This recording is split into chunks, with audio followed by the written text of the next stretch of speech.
Welcome back to the channel. As you can see, in Calgary we had some snow last night. It's almost May and we're still getting snow. Some years are like that, you know. Some years are better, some years are not so good.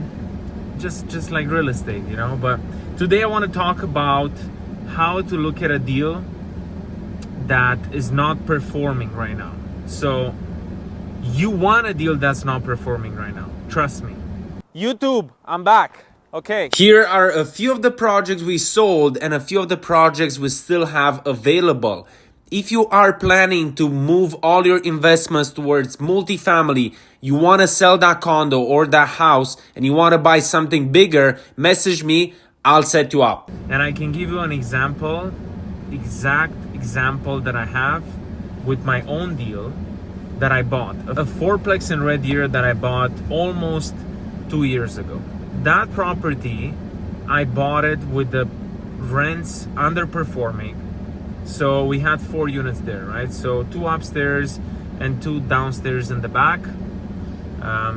And 2 of them were 2 bedrooms and 2 of them were 1 bedrooms. And I want to say, when I looked at it, I knew that the market rents were upstairs around 1,500 easily, and then downstairs 1,100. But as is, that fourplex was making 2,400 the whole building, $600 per unit. So it was 650 upstairs, and then downstairs, upstairs was 675, and then downstairs was 650. So it was making just a little bit over 2,400, around 2,600, 25 something. So when I bought it, that property was underperforming, was barely paying for the mortgage. So the mortgage was $2,000 and my insurance was $350. So just mortgage and insurance and you're already like breaking even. And then I had to pay property tax. I had to pay utilities. So this property, if you would look at it as a first-time investor, you would say, why would I buy this property? It's losing money. It's losing more than $1,000 a month, because after utilities that were like $700-800 sometimes 600 per month. After you would pay property tax $500, you're already losing over $1,000. So, but I knew I'm gonna take this property, I'm gonna boost the rents up, I'm gonna renovate. First of all, I wanted to bring the rents to a certain amount that is fair for the tenant as well. So I raised the rents to 1,000, and some tenants left.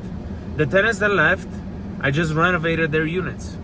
So 2 of the units I renovated, and then as soon as I renovated and finished the renovation, now from 675 or 650, whatever it was, I increased upstairs to 1,575, and I increased downstairs to $1,200 after renovation.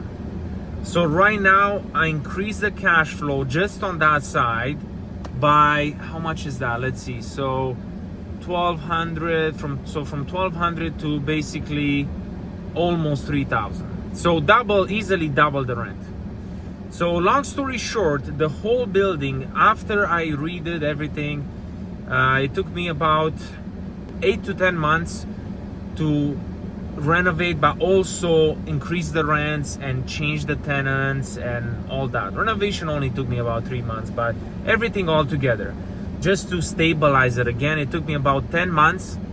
But now the building is sitting at almost $5,000, 4,975, and one of the units is still on the old rent on around $800. That unit is also gonna be changed to the new market rent to $1,600, $1,550, and then we're gonna be sitting pretty at about $5,800, which is gonna cash flow me $2,000, pay attention, after the refinance. So I refinanced the building. I bought it with $90,000 down, and I renovated for another $50,000. So I'm in for $140,000. Keep in mind, when I bought the property, I also did an inspection and he had a bunch of problems. So I convinced the seller to give me back $7,500. So I'm in right now for $132,500. $132,500. So I went to the bank and I said, listen, I renovated, I increased the rents, and look at my neighbors are selling right now for, at this point, they were selling for around $170,000, $190,000 more. So I refinanced the property. I took out back my whole down payment. I took back $100,000, so more than my down payment. And now I'm left with a little bit of equity in the building because I put it towards the renovation, right? That's $50,000. But I took back an extra $10,000. So I'm left with $40,000 in the building.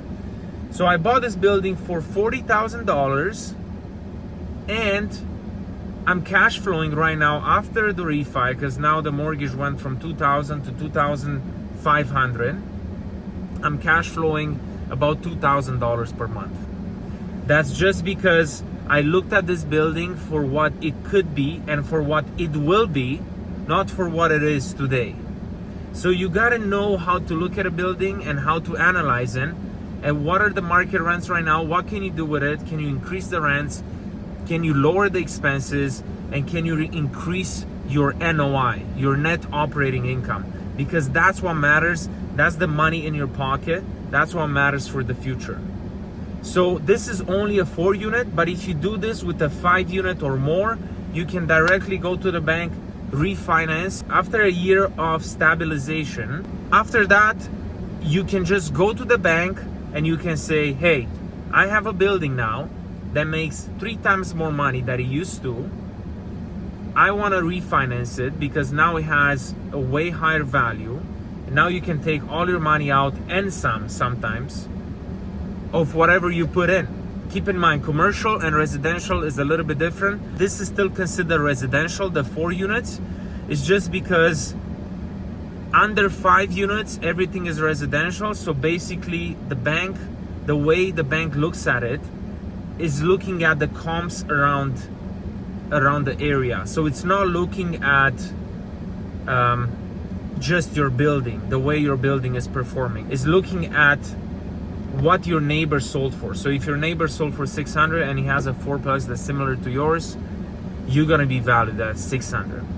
But if you're commercial, and let's say you have 10 units or you have a plaza or you have anything like that, and now your neighbor is selling for 500,000, but your income is 10 times more, you're gonna be valued at 2.5 million or 3 million, or I'm just giving you an example, right? So keep in mind, commercial and residential is a little bit different on the way they analyze the deal. We can talk about that in another video. But for now, just keep in mind, you want to know what you're looking for when you look at a property.